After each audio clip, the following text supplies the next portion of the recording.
Perfect.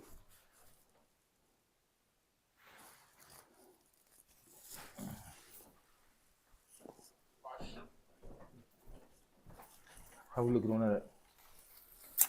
There you go. There we go. We good? Yeah. Okay. Shalom, shalom, Israel. Happy Feast of Dedication. Happy Feast of Dedication. We want to give all honor to all the elders in this truth, waiting years and years and years for the Messiah to come back. We want to give all honors to Yahweh. We want to give all honors to all the elders in HOI. Melchizedek, Uncle Penuel. Zephaniah. we're going to go in the open of the Feast of Dedications. Let me get Zephaniah 2 and 1. And then should give me Maccabees, First Maccabees 3 and 42. Zephaniah, chapter 2, verse 1. Gather yourself together, ye. Gather yourself together, O nation not desired. That's what we're doing today on this holy feast day. We're gathering ourselves together like the Most High wanted us to. We should be honored to be with your brothers, to be with your people on this holy day, on this feast of dedication, to be with your people, trying to get your people, wake them up. All right, give me what you got up. It's the book of First Maccabees, chapter 3 and verse 42.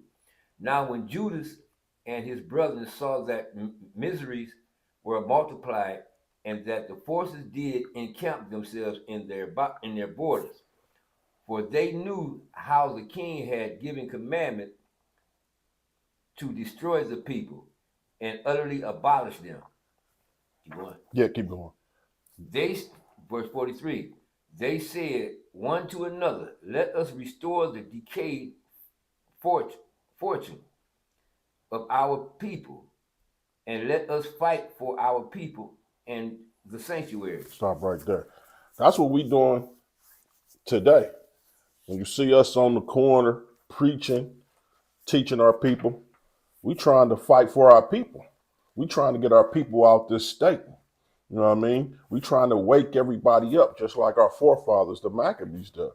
You see how I said, fight for our people? That's what we doing. They in this decayed state. You see our people on drugs. You see our people killing people. You see our homes, our families broken up. We trying to get back to this times. All of us on this corner preaching this word and this truth, we trying to do exactly what the Maccabees done. Finish that. Keep going up. Verse 44. Then was the congregation gathered together, that they might be ready for battle, and that they might pray and ask mercy and compassion. Right there. We ready for battle. Not just a physical battle, just a spiritual battle also. See, physical, you had the Black Panthers, you had these riots. Physical is not really going to get you out of this situation. Not right now at this moment. This is a spiritual battle also. So that's what we trying to. We at war, whether a lot of you believe it or not. Keep going up.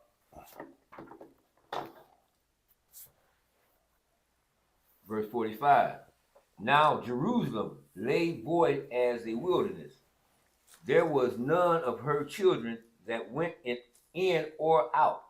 The sanctuary also was trodden down, and the aliens kept the stronghold. The heathen had their habitation in that place, and joy was taken from Jacob, and the pipe with the harp ceased.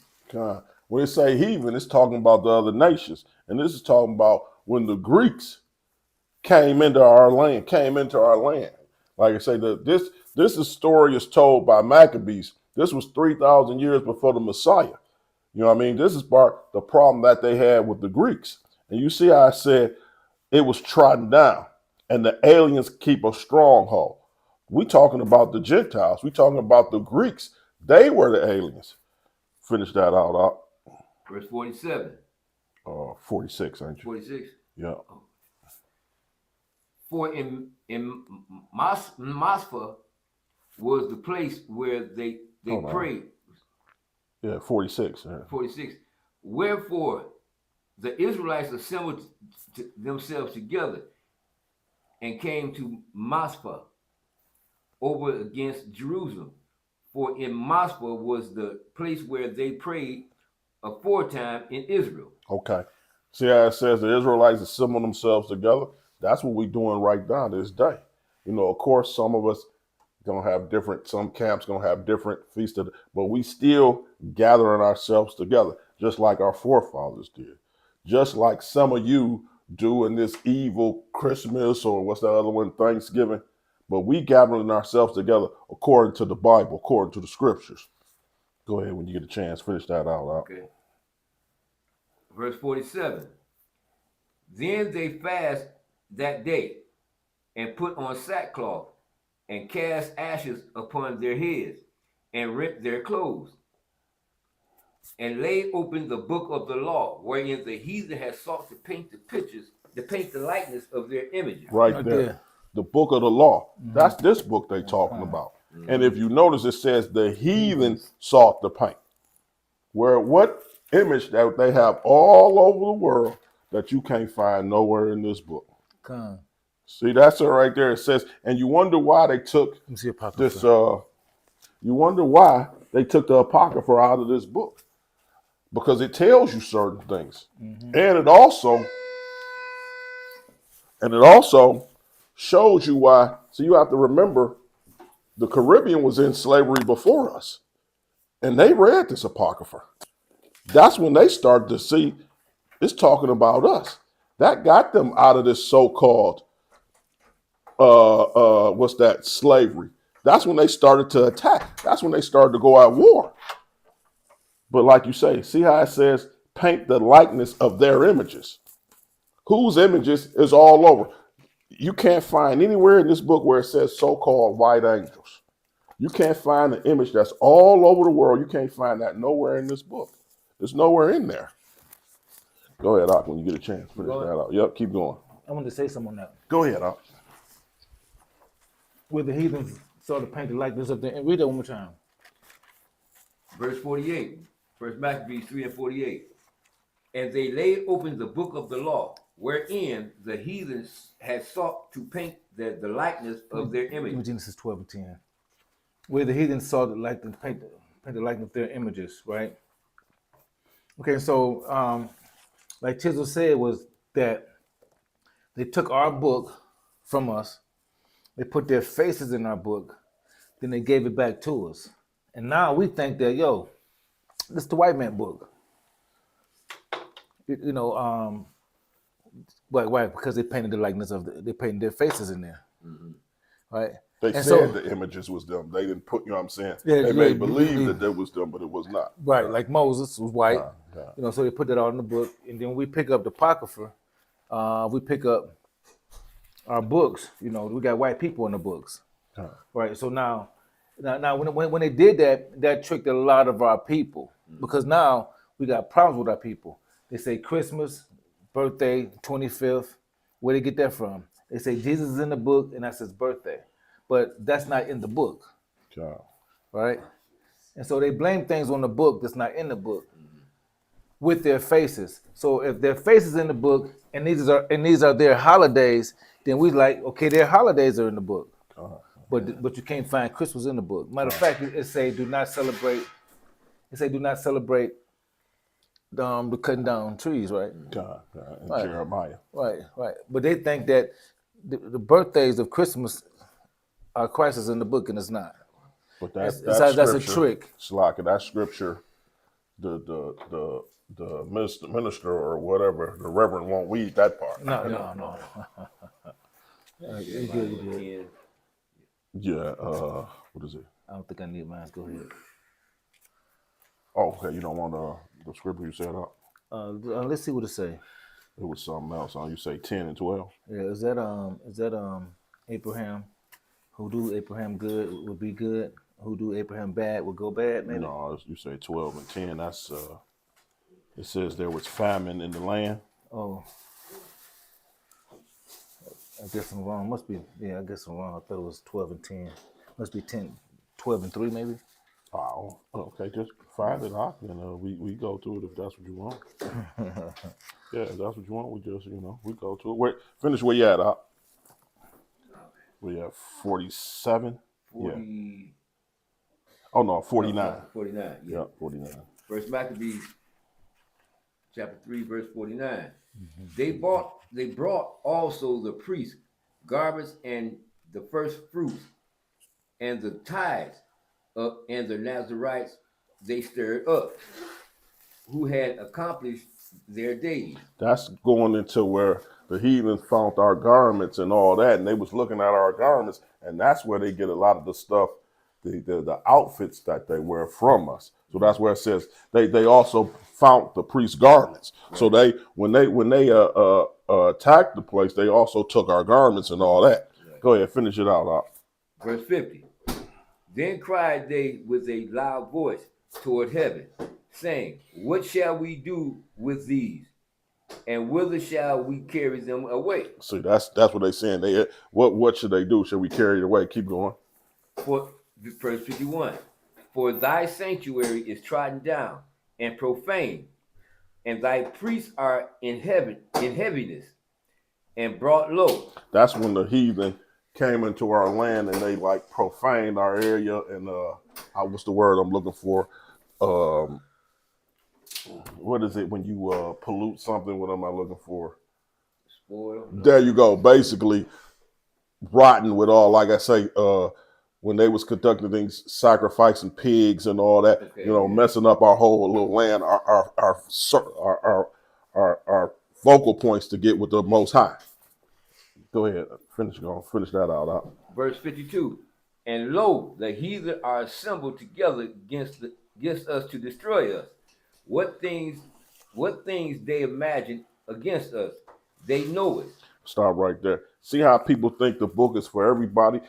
Right there, just showing you, it says the heathen assembled themselves together to destroy us. Mm-hmm. Right there, letting you know this book can't be possibly for everybody. Because if it's for everybody, how is it saying that somebody came to destroy another people? Mm-hmm. And that's the heathen is coming to destroy the Israelites. The precept for that would be Psalms 83. Come. Where we at? We at 53. Go ahead. How shall we be able to stand against them, except thou, O God, be our help? And that's what we have. How can we go against them? The Most High is our help. Right. When he's on our side, there is no stopping us, and you're going to see further in this book. Keep going up. Verse 55. And after this, Judas ordained captains over the people, even captains over thousands. 55. 55 where? First Maccabees 3 and 55. Okay. Let's start again. After this, Judas ordained captains over the people, even captains over thousands, and over hundreds, and over 50s, and over 10s. Now, right there, he just assigning people to, like how certain camps have captains and all that, to show you how, like a lot of camps, they following in the way of our forefathers. By, like I say, Judas Maccabees, he had like a big army, so he had appointed captains and all that, just the way where we doing in some of these camps. Right. Jump all the way down to 58. 58. Yeah. And Judas said, arm yourselves and be valiant, be valiant men, and see that ye be in readiness against the morning, that ye may fight with these nations that are assembled together against us to destroy us our sanctuary. Now you see why the Maccabees, why they took this book out. You see why? Because the guys, we fought. There you go. In the Caribbean, they read this. Right. That's why if you notice, the United States was the last one to get out of slavery. Right. In the Caribbean, they read all this. Just like Nat Turner read the regular Bible, and he said that applied to us. Right. The Maccabees read that. They read all that. In the Caribbean was like, wait a minute. This is us. That applied to us. Right. Wait a minute. They fought their way out. Right. Yeah, and that's what they did in the Caribbean. That's why the Queen was like, oh no, this part got to come out. Right. But see, a lot of us over here thinking, oh, this ain't a part of the book, Right. but you don't know the history. This teaches you. You say how you reading. They fought. He had them get ready the night before for battle. Right. You know, like what was the quote Malcolm X said about when a man reads a book, it changed your whole thinking. Right. That's why they said this part gotta come out. Because if they read this, They're gonna fight, Yeah. and we can, and we don't want fights. you know what I mean? Because we can lose. Right. And that's another reason why we celebrate them, Feast of Dedication, because they got out of that. They were going against the heathen. And if once you read it, you'll see the numbers was against them. Right. But it don't matter, just like you read earlier, said the Most High on our side. Right. So it don't matter what the numbers are. Right. Come. You can be 1,000 to 1,000,000 when you got the most. It don't matter. Right. You know what? Okay, so like by reading this book, right? We go out and we hit the streets, and so that's fighting, right? And the reason why it's fighting is because what's going on in Detroit? Crime went down.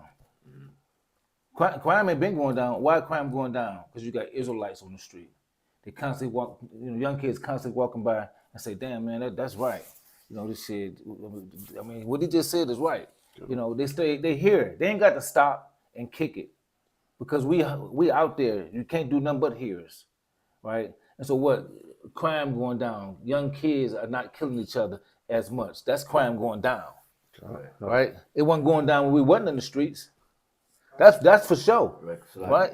Because there's a lot of people that stop and listen, and then they may not come talk to us. Oh, that's cool. Stop They listening. don't need to talk to us. They Time. need to stop killing each other. Yeah. You know what I'm saying? Stop And then listening. they starting to rethink themselves, Sure. right? And so crime, murders, robbing, and breaking in, and all types of crime went down in the city of Detroit. Sure. Yeah. And I give that applause to the us hitting the streets, not the church, because the church ain't gonna do that. When we went in the streets and the church had every church on the corner, niggas was killing each other. Brothers was killing each other. Rape, killing, all that. Setting people on fire in the cars, shooting and all that, right? When we hitting them streets in the midst of all that, whether you like us or not, they street bullies, sidewalk bullies. You know what I'm saying? Mm-hmm. But like I said, you ain't worried about them sidewalk hoes. You see what I'm saying? But them sidewalk hoes ain't stopped these brothers from killing in the streets. Yeah. We have. And I applaud that to us. You know what I'm saying? So sometimes you got to pat yourself on the back. Yeah. Come on. Go ahead, read 59. You go to 1 Maccabees 4:1. Okay. We had 1 Maccabees 3:59 right now. Yeah, finish 59 out. 4-1. 4, yeah, 1 Maccabees 4 and start at 1. Okay. Go ahead, finish 59 out. For it is better for us to die in battle than to behold the calamities of our people and our sanctuary. See, right there, he's saying it's better for us to die in battle than to see all our people in this dire state, to see all our people doing things to each other, than to see our people at the bottom. This is the things he see. So this, like they say, they read this and like, look at the state our people in. This ain't for us. We got to get ourselves out of this state. Right. Look at our people, and if you can refer that to the day. Take a look at our people. Come. Look at the state we in. Come, yeah. Look how we treating each other. Right. And that's the same thing they did. And like I say once again, that's why this book had to come out. Read that again. What did he say for it's better for us to do? For it is better for us to die in battle. Right there. He said it's better for you to die for your people. See, America has put us in this mind state, every man for themselves. Mm-hmm. They ain't in that mind state. This every man for their nation. I'm doing this for my people. This is who I'm looking at. It ain't about me. Right. It's about us. Right. And that's why America always preaches with us individual. If you notice, they raise one of us up. Ain't no way they're going to raise all. You can do this, but you can't go back and help them out.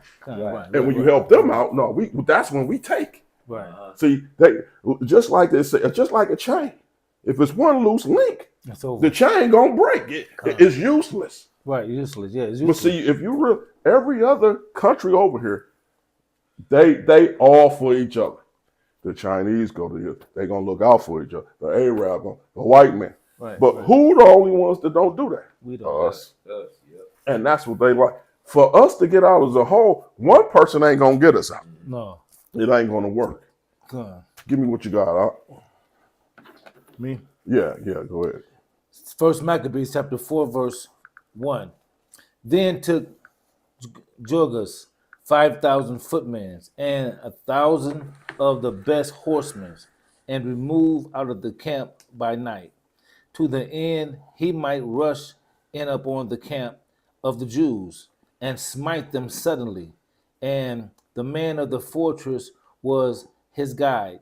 Now, when Judas heard before, he himself removed, and the violent men with him, that he might smite the king army which was at Emmaus. While as yet the focus were dispersed from the camp. In the mean season came Goges by night into the camp of Judas, and when he found no man there, he sought them in the mountain. For said he, See, go ahead, Doc. My fault. these followers flee from us. But as soon as it was day, Judas showed himself in the plain with 3,000 men who nevertheless had their arm nor sword to their mind. Stop right there. See, Judas had 3,000 men, and if you go up, it said that they had 1,000. They had 5,000 footmen, and Judas, what did it say? Was it 300? He said he had. And he had 3,000 men who nevertheless had neither arm nor sword to their mind. So they up there basically unarmed. But keep going. And they saw the camp of the heathens, that it was strong and well harnessed and compassed around about the horsemen, and these were expert of war. Stop right there. This is the belief that the Most High is behind. They going against men that's experts at war. These are just 3,000 regular men, not nobody that's warriors. These are regular men. But what's the difference? The Most High is behind these men. That's the difference. Go ahead. What minute 7? Yeah. And they saw the camp of the heathens, that it was strong and well harnessed, and these were experts of war.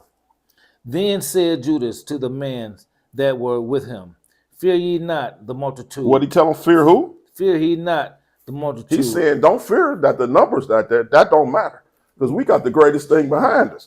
Keep going. Neither be afraid of the assault. Remember how our fathers were delivered in the Red Sea, when Pharaoh pursued them with an army. Stop right there for a minute. We talk about that all the time. Well, He's telling them, remember our forefathers? When that Red Sea split open, miracles. you had all those guys of the Pharaoh guy coming behind you. And when they was going through that sea, they wasn't warriors or nothing. But guess who had the protection they had? They had the protection of the Most High. Just like we talk about all the, you got to think about, your mind can't imagine for a Red Sea to open on both sides now. Let's just say for argument's sakes, you talking about 200 feet of water. Pause. Nothing, and we ain't talking about today's times. Back then, what would possibly be holding up a sea in the middle where you can walk through? Right. If that don't give you faith, and then he's saying, when it got through, all of a sudden, when they came through, the water came back in. Man, What type of feat is that? man, that's amazing. Go ahead, finish that out, huh? You're on 10. Remember how number 10. Now therefore let us cry unto heaven, it peradventure the Lord will have mercy upon us, and remember the covenant of our fathers, and destroy his host before our face this day. Right there, he telling them, remember the covenant that the Most High gave us. You his people. Just cry out. And just like I was telling you, That's this horn for protection. He telling us, remember, if you cry out, the Most High gonna protect us. So don't worry about the numbers. Right, The numbers don't matter. Go ahead, finish out. Okay. Then, no, Shalaki, that so all the heathens may know that there is one who deliver and save Israel. No, he saved the whole world. And save Israel. Just the white man. And save Israel. This is what he telling them. It's only one. He deliver only one group of people. Man, Only one. All the time. Go ahead. Then the strangers lift up their eyes and saw them coming over against them. Nah, With no, they didn't even. It wasn't even surprised. The heathen then looked up and seen them now. So it ain't even a sneak attack. right, We ready because we know you coming. But go ahead, finish it out. Then the strangers lift up their eyes and saw them coming over against them. Wherefore they went out of the camp to battle. But they that were with Judas sound their trumpet.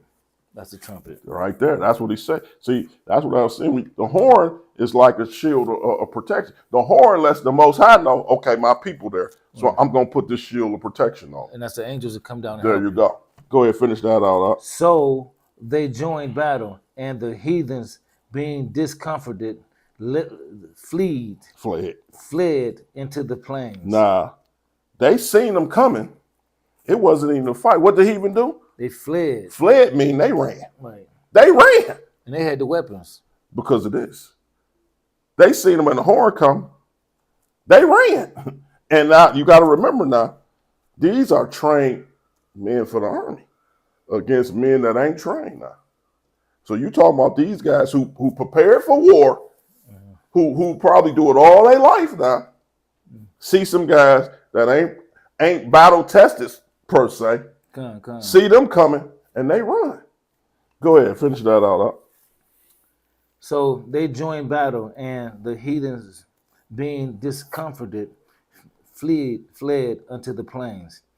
Howbeit all that hidmost of them were slain with the sword, for they pursued them unto Gaza, and unto the plains of Idumea, and Gazatas, and Jemiah, and Jemanah, so that there were slain of them upon 3,000 men. Now you seeing right there, it said the guys that wasn't military trained Right. slain the guys that was trained. And the numbers were small. And those were small. So he'll put something in you. There you go. But sometimes there'll be an angel among y'all, and he be beating. And also what you got to remember, this wasn't even a sneak attack. It said they seen them coming. So you like 3,000, maybe it was 10. They seen these guys coming. So it wasn't no sneak attack. They ain't go by night. And you got to remember, it said they were unarmed. Now we talking about you going against trained men and unarmed. Come. How people say, where that happened at? You know what I mean? Go ahead, finish that out. This done, Judas returned again with his host from pursuing them, and said unto his people, Be not greedy of the spoils, inasmuch as there is a battle before us.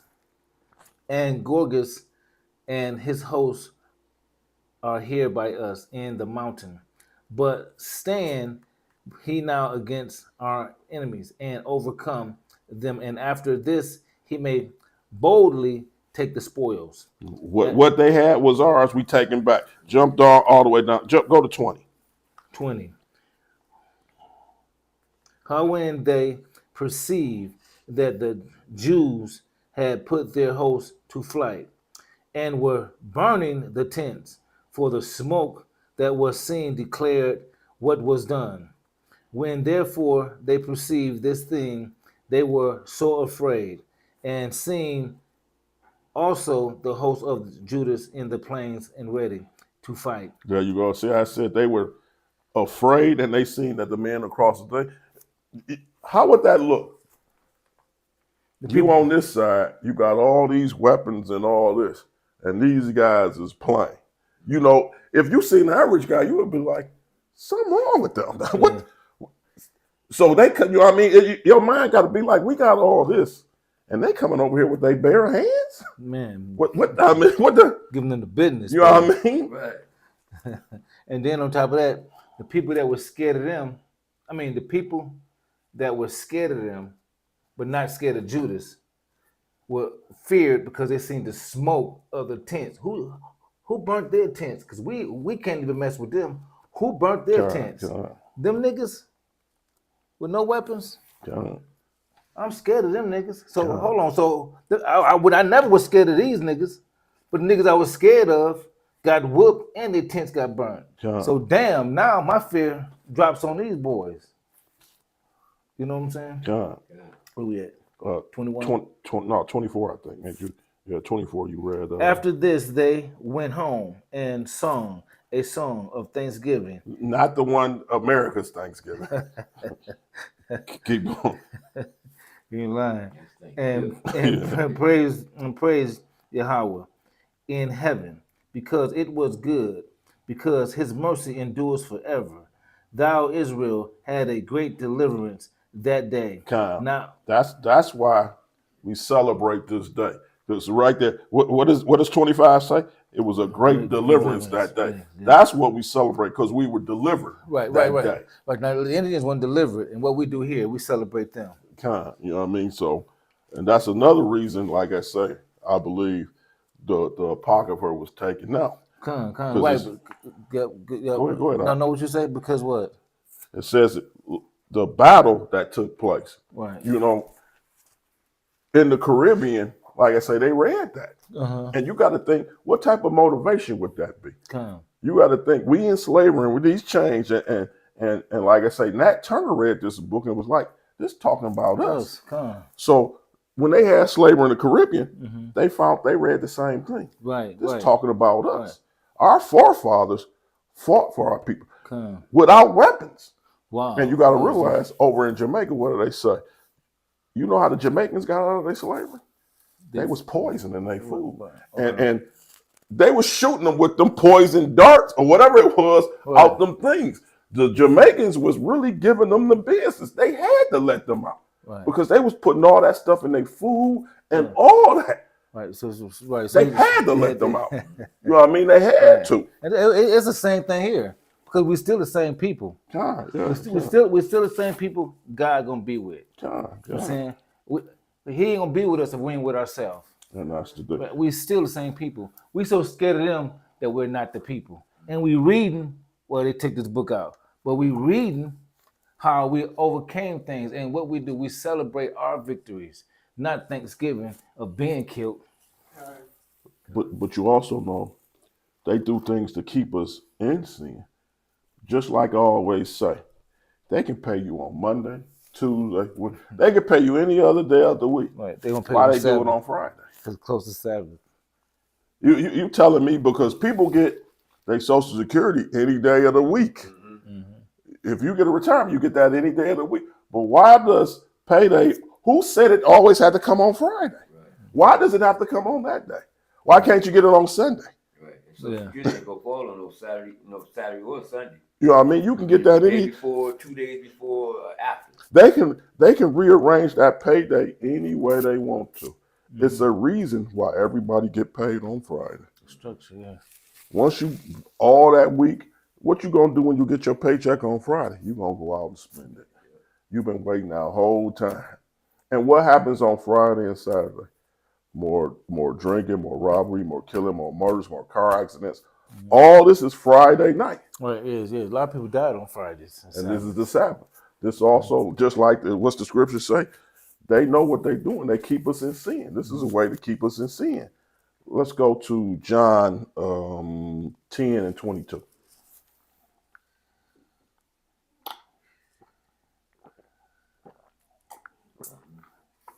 I was heavy there. Con.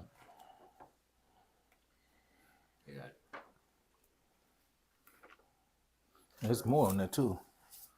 Go ahead if you want to finish it out. You ready? Yeah, go ahead. What we're on 26. Yeah. Now all the strangers that had escaped came and told Lysas. What had happened? What had happened? How when he heard thereof was confounded and discouraged, because nothing such thing has he would were done unto Israel. Now the now such things as the king commanded him were come to pass. The next year, therefore, following Lasas gathered together 60,000 choicest men of foot and 5,000 horsemen, that he might subdue them. So they came into Idumea and pitched their tents in Bethshur, and Judas met them with 10,000 men. And when he saw the mighty men's army, he prayed and said, Blessed art thou, O Savior of Israel, who didst quench the violence of the mighty men Con, that's by the another, land Con, of the servants. Con, that's another, like you say, those numbers going against again. You know, again. And David gave us the host of strangers into the hands of Jonathan, the son of Saul, and his his armor bearers. Shut up his army in the hands of the people Israel, and let them be confounded in their power and horsemen. Make them to be of no courage, and cause the boldness of their strength to fall away, and let them quench at their destruction. Cast them down with the sword of them that love thee, and let all those that know the name praise thee with thanksgiving. So they joined battle, and there were slain of the host of Lysias about 5,000 men. Even before them were the slain. Now when Lysias saw his army put to flight, and the malice of Judea's soldiers, and who they were ready either to live or die violently, he went into Atonachus and gathered together a company of strangers, and having made his army greater than it was, he proposed to come again into Judas. And then said Judas and his brethren, Behold, our enemies are discomforted. Let us go up to clean and dedicate the sanctuary. Upon this all the hosts assembled themselves together and went up into Mount Zion. Con, that's about, the Greeks messing up, like I say, the sanctuary, where we had to go in and clean it up, where the Greeks were, like I say, worshiping pigs and all that, where we had to once again clean up the whole sanctuary, where the Greeks had just defiled that whole area. Give me what you got, Ak, on John. Con. It's the book of John, chapter 10, verse 22. And it was at Jerusalem the feast of dedication, and it was winter. And Yahushua walked in the temple of Solomon's porch. Con, I just wanted that part right there, where, where Christians read this book, and like I say, this is the New Testament right here, where it said the Messiah, he celebrated the Feast of Dedication. Right. So why this ain't in the church? Because now this is in the book. Yeah, but it's not in their book. Well, they read the same Bible. Right, but it's in the Apocrypha. No, not this part. This John. Yeah. So okay, so where will we find the Feast of Dedication? You find it right here in John, where it says. Right. This go into the battle of the Apocrypha, but you know how most people say, right. We celebrating this ain't in there. Right. You can find the Feast of Dedication in the Bible. Right. Now, what you can't find in the Bible is Christmas. Right. And it says right there, the Messiah celebrated this because it say he walked right in the temple. Right. But right. The pastor's gonna tell you they don't know anything about this. Now, why not? Because this is in the book. Right. And so churches be like, we don't honor the Apocrypha. Right, but how can you not honor the Apocrypha? Because the Feast of Dedication is in the Apocrypha. Right. Because in the Bible, Jesus celebrated the Feast of Dedication. And where would you find the Feast of Dedication? In the Apocrypha. Yeah. So if Jesus celebrated the Feast of Dedication and there's nowhere else in the Bible you can see the Feast of Dedication, you have to go to the Apocrypha. Yeah, but like I also say, Right? you can tell if when people say, I follow the Messiah, Right. the Messiah celebrates this. Right. So how you following them You don't know and nothing you don't about it. celebrate this? Right. And then Now, it don't say nothing about him going where they say Christmas. I mean, unless I missed it or something, but it don't say that nowhere here. So how you in church saying that, you know what I mean, that y'all ain't, you not, he never celebrated that, and when it's clear as day. Now, like I say, this is in the New Testament where it said that. But like, once again, you ain't going to find no reverend or what do you call them, pastor or whatever, saying nothing about this. I'm not saying maybe they, not all of them, but they'll never say nothing they about don't it. celebrate this because you can see, like I say, it said he walked in the temple. Right after it said it was at Jerusalem, he celebrated, it was the feast. Right. But you don't see this and nowhere basically in none of these, what do you call it, Baptists, what's the other one, Catholic. Right. What are those other denominations? I can't. Because the Bible don't give because the Bible don't give enough information about about the Feast of Dedication. Only thing it says is Jesus wants to celebrate it.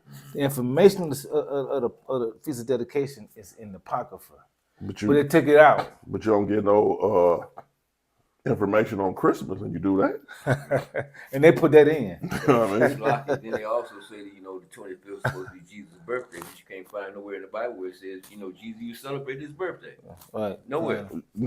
But it says the Feast of Dedication was in the winter. Exactly. So you know what I mean, it's giving you more details right here than you get details about so-called Christmas. Right. Yeah.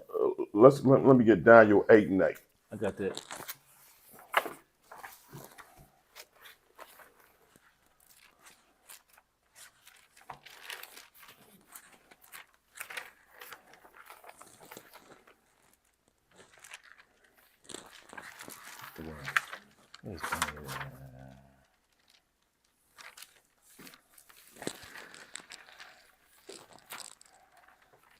It's not my Bible, and I can't get my.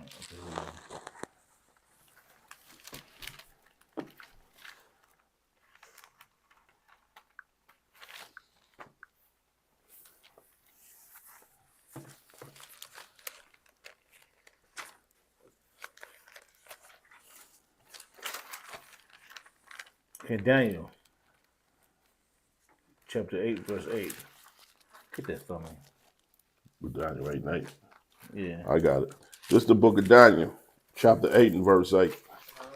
And it reads as this. Therefore, the he goaded waxed very great. And when he was strong, the great horn was broken. For it came up 4 noble ones towards the 4 winds of the heaven. And out of one of them came a little 4th horn, which waxed exceedingly great towards the south, towards the east, and toward the present land. And it waxed great even into the host of heaven. And it cast down some of the hosts of the stars into the ground, and stamped out upon them. He magnified himself as the prince of the hosts. Where you at? 11. I'll take over. And by him the daily sacrifice was taken, and the place of his sanctuary was cast down. I read 12. Talking about Yahweh right there. Keep I going. read 12. And host was given him against the daily sacrifice by reason of transgression, and it cast down the truth of the ground, and it practices and prosper. Then I heard one saint speaking, and another saint saying unto the certain saint which spake, how long shall be the vision concerning the daily sacrifice and the transgression of the desolation to give both the sanctuary and the host to be trodden underfoot? And he said unto me, unto 2,300 days there shall be sanctuaries to be cleaned. Stop right there. And that's talking about that part in Maccabees where we read about when they was, like I say, in desolation. That's when the Greeks messed up our temple, and it's still going on. Like I say, Daniel also seen that vision. How he said it's to be clean. Oh, wow. So Daniel seen that It's the vision. same thing. That's what he going into. Like I say, the sanctuary to be clean. That's the same thing that he's seen. He's going in. He's quoting that same thing in Maccabees Wow. right then and there. Yeah, that's heavy. I mean, that's something else. That's like another 400 years ago. 15. Yep, 15 say it though. When you go to 15, read it right there. Okay. And it came to pass when I Daniel had seen the vision and saw from the many things, behold, there stood before me the appearance of a man. We talking about the Messiah right there. But see, he said that same vision. The same same vision. thing that Maccabees seen is the same thing Daniel. And like I say, it's the same thing going on to today. We see the vision of our people. Well, we see it actually in present day. Right. Just like they said in the Maccabees, you see how our people are being done. Of course, not in this day. We not going to war physically, but we going to war like a spiritual war to try to wake our people up, to try to bring them out of this, like this dead state thing in, to bring them back to, like I say, to the book, to bring them out. Like a lot of us in this state of like we Americans, but when you realize it, you being American, you non-existent.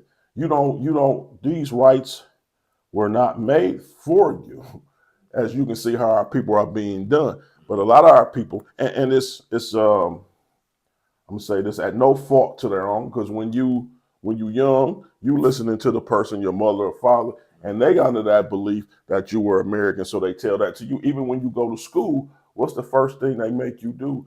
I don't know if they do it, no, but I know when I was in school, they used to make us in the beginning of the morning, you had to stand up and pledge allegiance to the flag. So it's letting you, it's right there. It's basically, I don't know if you want to call it witchcraft or just pushing you into that American mind state right there. You know what I mean? Like I said, I don't even know if they still do that in school, but I know they used to. We used to have to stand up and pledge the allegiance. So this is making you think that you are American right off the bat. But it's actually, America is not treating you like an American. Well, no, right. They judge you. They judge you like their book tell you. You're 2/3 of a man. So when you leave the courtroom, see, when you go in the courtroom, you got to go in there knowing that they see you as 2/3 of a man.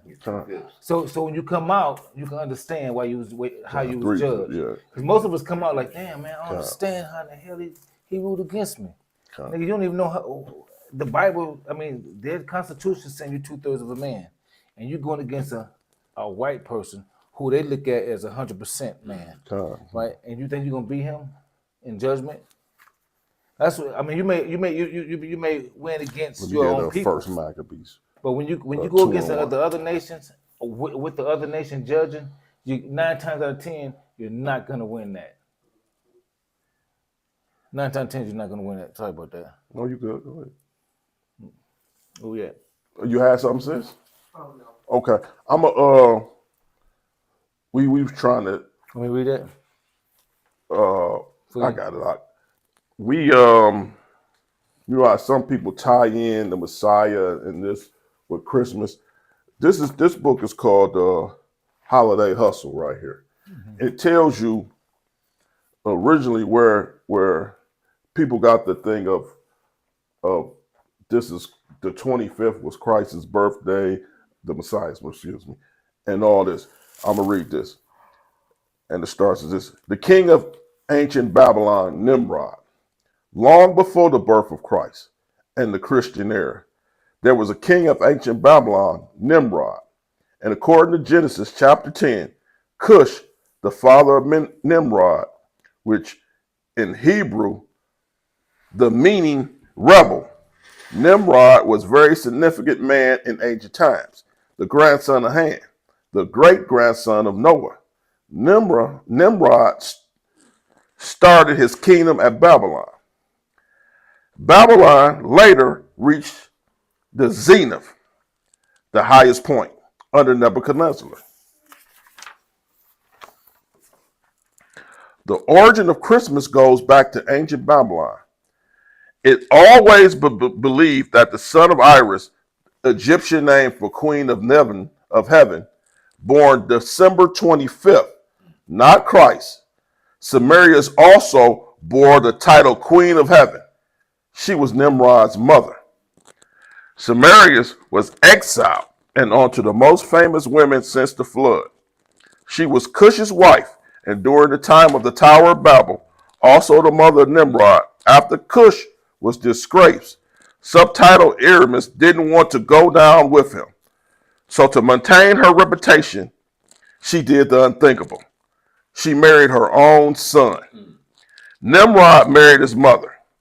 There, after the death of Nimrod, his wife, which was his mother, promoted the doctrine of the living spirit of Nimrod. She claimed a full evergreen tree sprang up overnight from a dead tree stump, which symbolizes representing the spring forth unto new life of the dead king, Nimrod. And on each anniversary of his birth, she claimed, Nimrod, visit the green evergreen tree, leave gifts upon it, which so happens to be December 25th. Like I say, with a lot of our people, we don't read. So when you put that tree up, it don't have nothing to do with the Messiah. You actually worshiping Nimrod, who married his mother. Wow. That's what you worshiping. But see, a lot of us, we don't read and go deep into things. And then if you also, when you go deep, and you can look this up on Google, I think early in the 1800s, even America banned Christmas. They didn't even have Christmas in the early 1800s. Definitely in the 1700s. So it was a banned holiday. It just happened to come up. I can't think of what year. But it's actually a money thing, it turned out. But if you go deep, like I say, it celebrates Nimrod. That's why I just said his mother put the tree. So that's the reason, another reason where we get this tree from. Mm-hmm. And a lot of us, and it's no fault to our own people, because a lot of us, your parents teach you this and you just believe it's right. Right. So you do it because their parents showed them and their parents showed them and so forth and so forth. Mm-hmm. But you don't really know the root of a lot of things. And when you don't know the root, a lot of us just follow and sink until you, what's the saying they said? If you don't know better, you don't do better. Huh. So go ahead, give me what you got out. It's the book of First Maccabees, chapter 2, and verse 1. In those days arose Mattathias, the son of John, the son of Simeon, a priest of the sons of Jorib, from Jerusalem, and dwelt in Modin. And had, give me Daniel 12 and 11. He had 5 sons. Joannan, son of Cadeas, Simeon called Thasius, Judah, 12 and 11, who was called Maccabeus. Right there. And the reason we speak on Maccabeus, because out of all the sons, he was like the toughest. So that's why he was the leader of the army. He was like the one that you see and be like, well, okay, this guy, he a handful. He about his business. He don't take nothing from nobody. So that's why the father appointed him. He was over the army because he was the one that, you know what I mean? And as you can see, when we read earlier in Maccabees, he was purely about his people. And he was purely about, if we got to go to war, we're going to do it. I don't care if we unarmed or whatever. We got the Most High behind us. And this is what we're going to do to make things right. Okay, give me what you got, Daniel. That's something else, Seleki. Go ahead. When you're fighting, when you're fighting with the best, you become better because you're next to the best, and you see his moves, right? Mm-hmm. If you're fighting with somebody and he's not that good, then that's not going to because that's not going to bring the best out of you. The person to bring the best out of you, it has to be next to you, right? And so now, when a lot of his army became great because he was amazing the way he fought. You know what I'm saying? That was a hell of a move. You know what I'm saying? Let me do that move. And so like even like when you watch boxing, certain movies, and are a little bit from him, a little bit from him. That's just like when we all went skating. You know, I got about 20 niggas. I got 20 skaters in me that I took a little here, little here, little here, little here. Not none that I didn't like. They could have been great, but I only took what I liked. You know what I'm saying? That fit me. And that's just in boxing. And that's in almost anything you do. Or I like the way she make beds up. You know what I'm saying? She make them beds up sweet. She fold them boys, hit the pillow, or fold clothes, or whatever. You know what I'm saying? You know, so you take something from people. And so now when you're in war, and this boy, he didn't have to learn from nobody. He had to learn from himself because he was too good. He was blessed with war. So when you're blessed with war, you just take the blessing and run with it. Because you ain't got to feed off nobody. You know, people got to feed off you. See, I wasn't blessed, but I had to become blessed. Why? Because I fed off blessed skaters. So he became blessed because he fed off blessed. Other people fed off blessed fighters. That's why when you're around great people, you know, it helps you become greater. So like you said, like I know as all of us, who was one of our favorites when we was little, Muhammad Ali. Yeah. Everybody seen Muhammad Ali, and you wanted to be just like him. Right. The way he carried himself, the way he talked, and the way he fighted, right. the way he fought. All of the boys was like Muhammad Ali, Muhammad Ali, Muhammad Ali. And that's another reason, like you say, why they took that out of the book. When you read about this guy, you can't help but like, man, it's like a real man, like a superhero, like Captain America or Iron Man. You're like, this is a bad boy. I want to be like him. Right. And then, like I said, you know, the heathen. No, we can't hide this. We gotta take this and hide this. Because you gotta imagine, like I say, the prime example is Muhammad Ali. How many people wanted to be like Muhammad Ali? Exactly. Mm-hmm. Tons of us. And I'm even gonna say, even though he wasn't in the truth, was enough. How many people wanted to be like Malcolm X?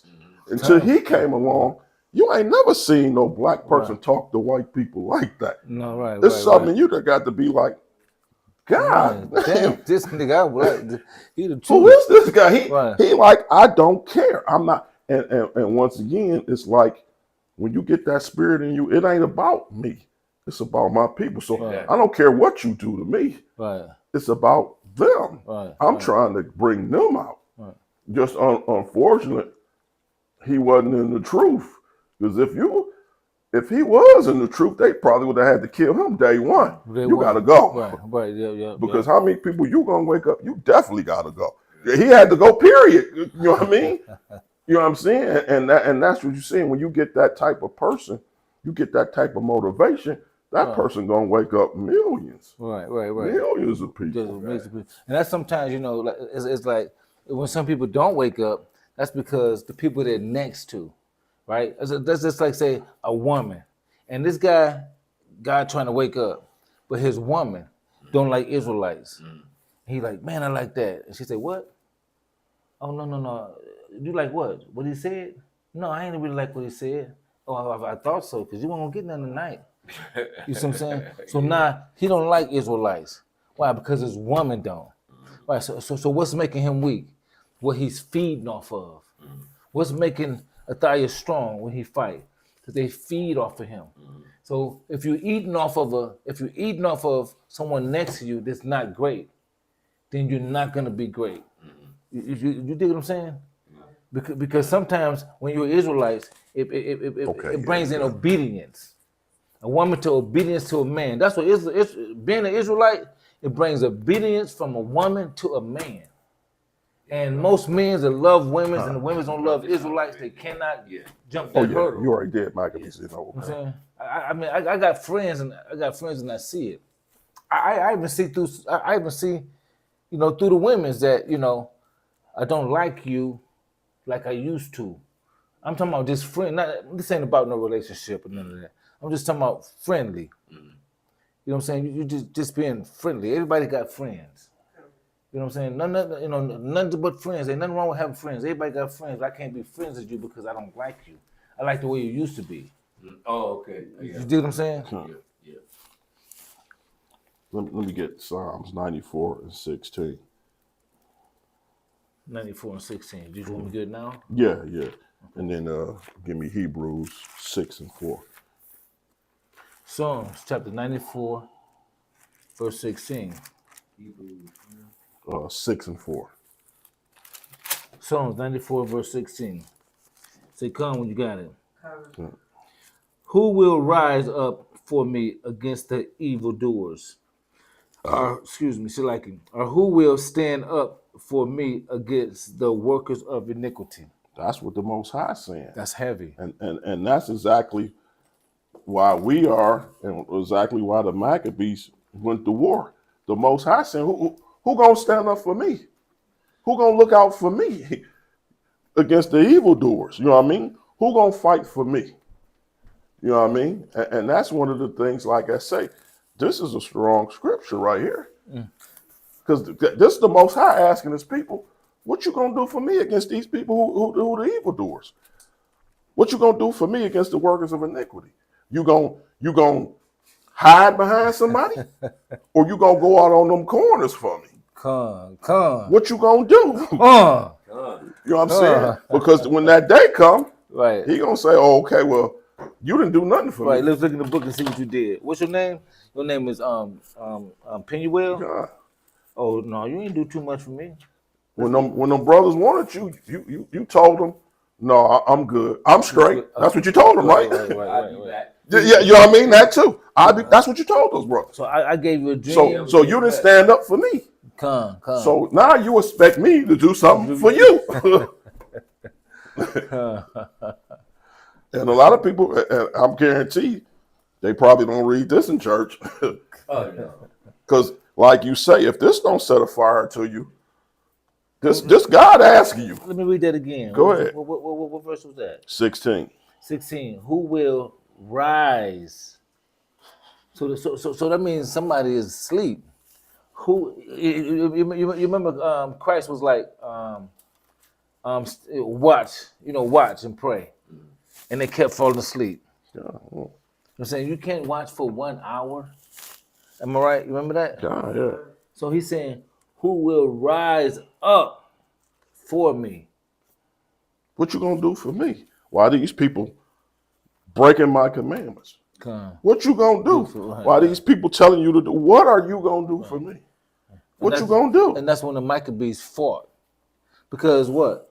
Nobody else will rise. Because you can't come in here messing this temple up. Come. This just like your regular father, mother. Hey man, no, you can't say this about my mother. No, I'm not gonna allow you to do that. I can't allow you to do that. No, this is my father's house. You can't come here, man. You sound like a fool, man. If I let you come here and tear, you must be nuts. It's the same thing. That's what he's saying. Who gonna stand up for me? Come. That's what he's asking his people. Give me Hebrews, huh? This is the book of Hebrews, chapter 6, verse 4. Everybody got it, say con? Go ahead. 6:4. Yep. 6 and 4. For it is impossible for those who were once enlightened and have tasted of the heavenly gift, and were made partakers of the Holy Ghost. Verse 5. And have tasted the good word of the Most High, and the powers of the world to come. If they shall fall away, to renew them again unto repentance, seeing they crucify to themselves the Son of God afresh, and put him to an open shame. And this going into a lot of people who fall out the truth. He's saying it's impossible once you got into this and you fall out. And we all know people who was on this side in this camp and fell out. Come. It's difficult to get back into it once you done fell out. Wow, yeah. And the Most High gonna punish you more because you was on this side. You basically, once you fall out the truth, you basically considered a traitor. You a traitor. Yeah. That's basically what you consider. You're a God trader. You know what I Trade mean? God for another God. You was in this truth. You seen how it was, and you wanted to go somewhere else. You a traitor. That's what he basically saying. He's saying it's an open shame. You know what I'm saying? because the Messiah then got crucified for you. You're Right. basically like, okay, yeah, I was good in it, but now he did it for nothing because I'm going back to where I was at. Hey, do that over. Read it for him again, because I must miss.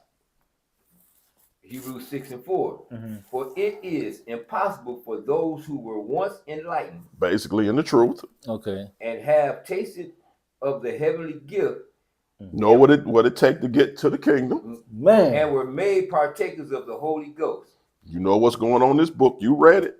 You know who the heathen is, and you know who the chosen people is. Right. And have tasted good word of God Good word. This book is the good word. Good word. and the powers of the world to come. And you know, if you stay on the right path, what he gonna do to you? Right. Right. What he gonna give you Man, the kingdom. If they shall fall away when to you fall out of the renew them truth? again unto repentance, seeing they crucified to themselves the Son of God afresh, and made him to an open shame. So they crucified him again. That's basically what you're saying. He should go through it twice. Damn. Yeah. When you fall out this truth, you basically saying he should Right. go So through in it order to twice. save me, you got to go through it again, Yahweh. Shai. Jesus, you got. I'm so hard to get that you got to go through again because I didn't get it. Oh, what about the third time? You may have to because to get my blood, you may have to go through it again. That's crazy, man. Some people are hard to get to, man. But when most of the time when people fall out the truth, They're not coming back. I mean, I'm not saying that, but you can see from the people in this camp, most who, and I'm not saying all of them fell, but I'm talking about the ones who basically go in the world, celebrate the holidays, smoking the weed. It was hard to be woke up that first time. Right. Now you out of it and you know it, but you like, I'm good. It ain't for me, I guess. I don't know. Because they're like 7 more demons going to come on you. And like I said, I know that don't have nothing to do with the Maccabees, but I just was basically letting you know when you don't do these holy days or whatever, none of them, you kind of pushing towards that way of getting out of the truth. Right. You know what I mean? So that was it in a nutshell. But like I said, you can go deep into it. The whole Feast of Dedication is the whole book of Maccabees. You can read into it and you can get basically, a more of a zest than what this is. This is basically telling you, like I say, Judas with Maccabees was willing to fight. That's what we celebrate. This ain't no, like you say, Christmas, a man coming down. That's what you say. We celebrating a victory. You basically celebrating being brought out of some desolation, going into freedom. Right. That's what this is. Right. And that's a real celebration. That's a real celebration. Ain't no celebration of somebody with a reindeer or whatever it may have you. This is a celebration of you basically getting them chains, and with a lot of us getting them chains off your mind. Right. That's a real thing. You know what I'm saying? That's a real That's what this is about, getting them chains, going into a real freedom. Right. Not just saying, I'm a proud American or nothing like that. I'm an Israel. I'm free. I'm getting what's mine. Right. I'm not taking what somebody is handed to me, and they still doing better than me, especially when they ain't supposed to. I'm free of the mind. I'm getting what belonged to me. I'm getting not even that. I'm getting back what was stolen. That's what I'm getting back what was stolen. Yeah. You know what I mean? Yeah. I'm getting back what was taken. I'm not even adding no extras. God. So, heavy right we there. want to end this off. This Feast of Dedication, Day 1, the opening, a little taste, just to awaken, open up some of our people's eyes and bring a spark to them. Hopefully we get more people in this truth and to waking up to the holy days, not those, how we call them, those filthy, dirty holidays that you shouldn't be celebrating anyway. Right. And so we have to. This is the Feast of Dedication, and this is 8 days, right? God. 8 days. We'll start burning our candle tomorrow, I guess. For each You're day. supposed to, I think you're supposed to burn them all. Yeah, I don't think you do it one day a day. Yeah. No, I think you just burn it the whole time. I think you burn them the whole time. Those right there. Okay, so yeah. So we fell short on that, but hopefully We got a little Might do- edified out this class a little bit. You might do a It was part two. strong. You might do a slight part two tomorrow. Okay. But we about to have a little feast, day one. Oh. So this is Melchizedek, Uncle Penuel. Zephaniah. signing off Israel. Happy feast of dedication. Happy feast Kwam of Yashala. Kwam Yashala. Kwam Yashala. Kwam Yashala. Yeah. All right. Right, so we're just gonna sit and talk. We ain't gonna cut the camera off. We're just gonna sit and talk. You know, yeah. And so like our forefathers, right? Maccabees, and that's something else we don't know about. The family. Maccabees is a family, right? Yeah, the Judas, that was his name, Maccas. It was a Right. father. I mean, it was a Some sons. five sons. Five Five sons. sons. Right, and so you usually when you read the Bible, you talk about individual. Well, there was a family, right? That and guess what? Even when we grow up, you be like, don't mess with that family. That family run the block, right? You ever notice that? Don't Well, really people mess say with that that. family because if you fight one, you got to fight them all. I Everybody know heard family that. like that. That's family Not a like that. family like that. Well, now, Like, where they get that from? That's what the Maccabees. You know what I'm saying that's already in us. You don't hear you might hear you don't really hear white families. You hear white people coming together, but here there was a black family, and we raised up like that. We raised up to know black families that fought like that. You know, if you fight Oh, one, you yeah, got to yeah. fight them all. God, You know, ain't no 1-on-1. It's 1-on-17. Yeah, it was a big You know what I'm family saying? back then. You don't mess with none if you ain't trying to fight all 17. Good God. You know what I'm saying? Yeah.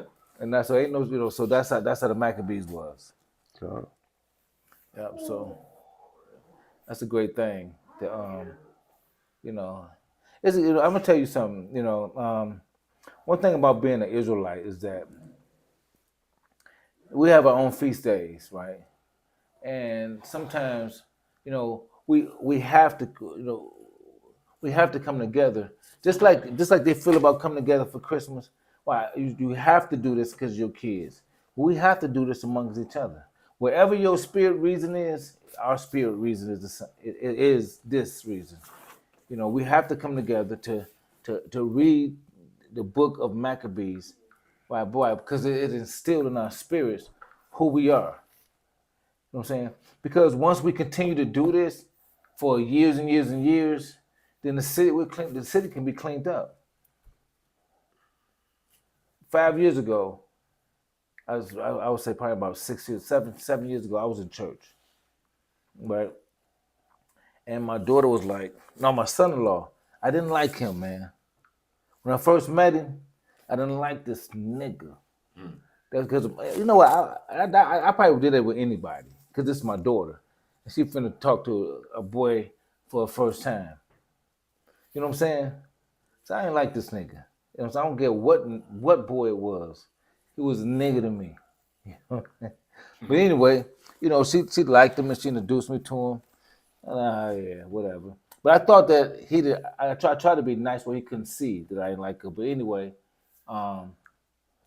you know, he told his mother. He said, "I don't think Mr. Adams liked me." And so my daughter was like, "You don't like him?" I said, "Why you say that?"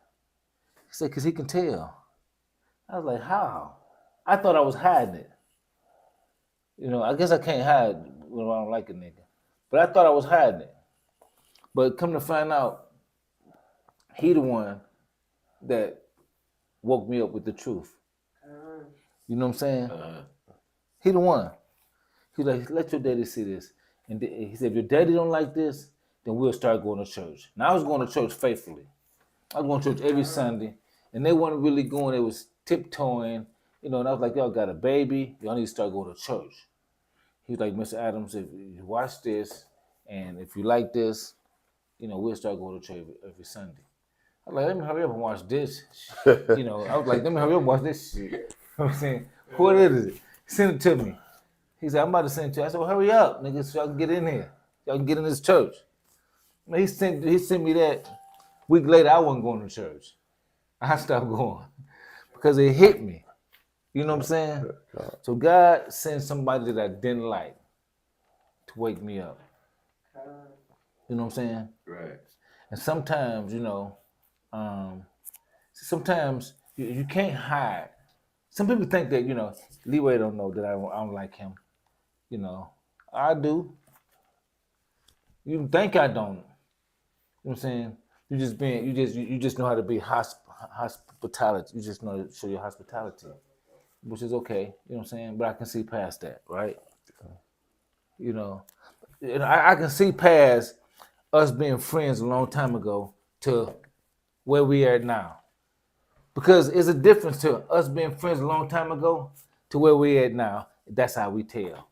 Then they can be like, you know what? I ain't nothing like that no more with him. I guess he knows that. I'm good. I didn't even notice that. You see what I'm saying? Right.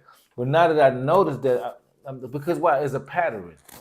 If your wife start coming home at 12 o'clock, first I've been married for 5 years.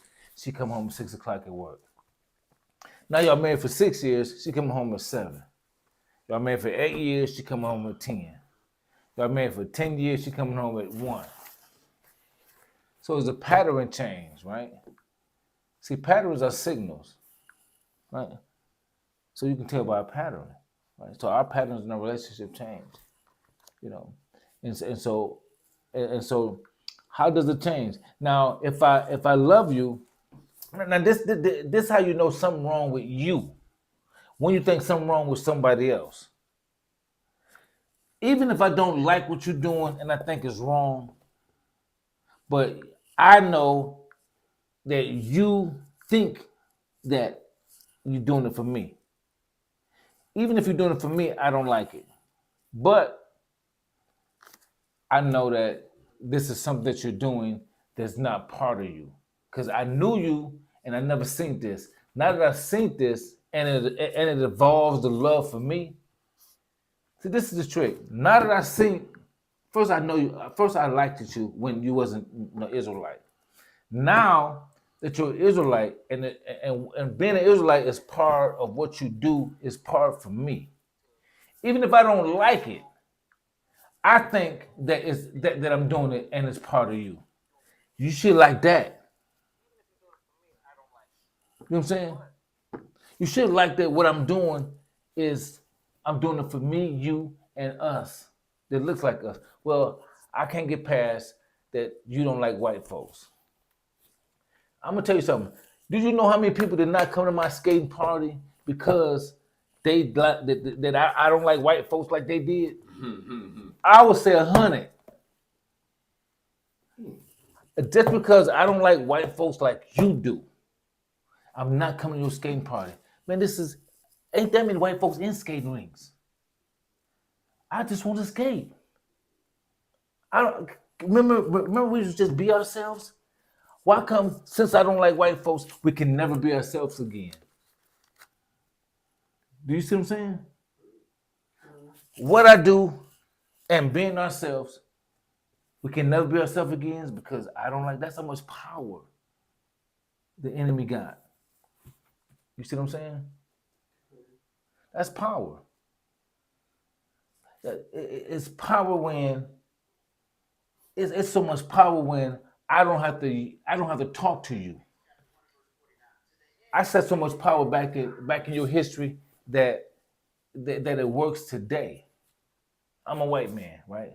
I set so much power in you black folks' history that I ain't got to even look back to see that I got to put a screw in this or that I got to hammer this. I ain't got to do none of y'all.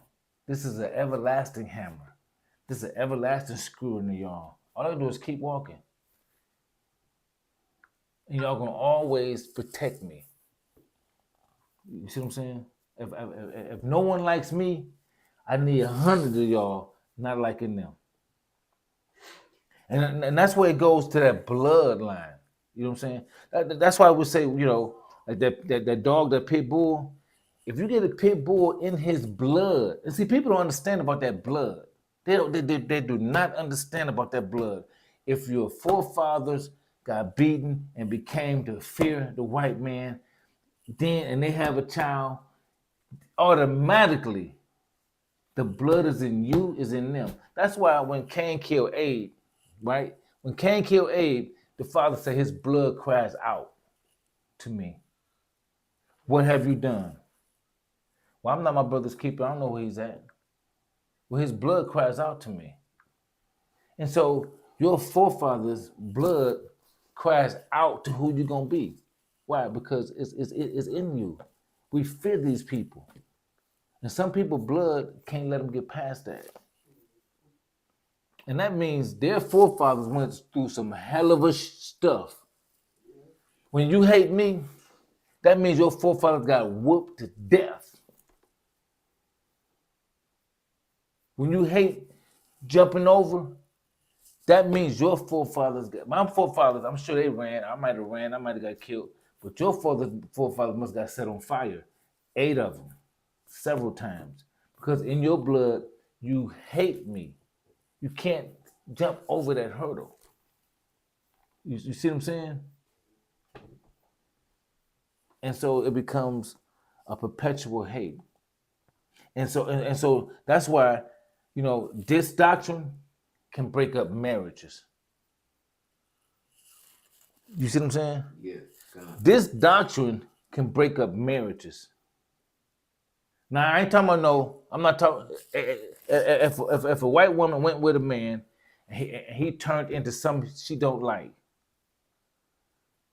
other than being probably gay. And most white women, if he turned gay and still, hook her up, she still stick with him. So that's how they are. They're not gonna leave. Why? Because in their blood, there's nobody that threatened them in no type of way, so they can stay. But what I'm trying to say is that in our blood, we have been defeated. We have been drained out, and so therefore it's hard. And so I can see what your forefathers been through. By the way, you can't jump this hurdle. Jumping the hurdle is not saying come do what I do. It's just saying stay the same friends that we were. I never did. I never preached to you. Even though I'm preaching, if you know I'm preaching on the streets, I ain't got nothing to do with you if you don't want it. Because I never preached to you anyway. Right? So how can you hate me when I never preached to you? You never had a relationship of preaching. We had a relationship of, working or skating or whatever. But we never had a relationship of preaching. So by me preaching, how would that mess up our relationship? In your blood, black man standing for his people has an issue with you. Why? Because the Jim Crow is a spirit. Jim Crow is a book of Jim Crow. And that's what's wrong with black folks. They think that everything is physical. It's spiritual. It's like drugs, right? You got crack, you got heroin. So we can't recognize crack and heroin, but you're gonna recognize it when I take divorce, crack, and heroin, or stuff like that. See, one thing about smoking crack, or getting divorced, or doing heroin, all of it is spiritual. A person can't just stop doing crack, right? Why? Because it's a spiritual fight. Let's take it like this here. Let's go to dreams. Let's say you're not on crack. You never did heroin, but you got dreams though, right? You got dreams that you cannot control, right? Let's take that in. You got dreams you can't control. He smoked crack he can't control, and he do heroin that he can't control. Everybody is in this world that can't control something. Okay? Even though you can't control, don't shame you. It should. Why? Because you can't control it. If you look down on somebody that can't control something, and you act like you can control everything, and I know you can't control your dreams. We're all under this world that we're all in a realm that we can't control something. If Satan really cut loose, there's nothing we can do unless God saves us. If your dreams take you somewhere, there's nothing you can do unless God changes that. Your dreams can take you to a wet dream. Your dreams can take you to a terror. Let's stay on the feast of dedication. Yeah. Oh, you Yeah, get that off. let's we Yeah, going into several different things. Hit that for me. Yeah. Yeah, that's Come. Yeah, you in the deep there, brother?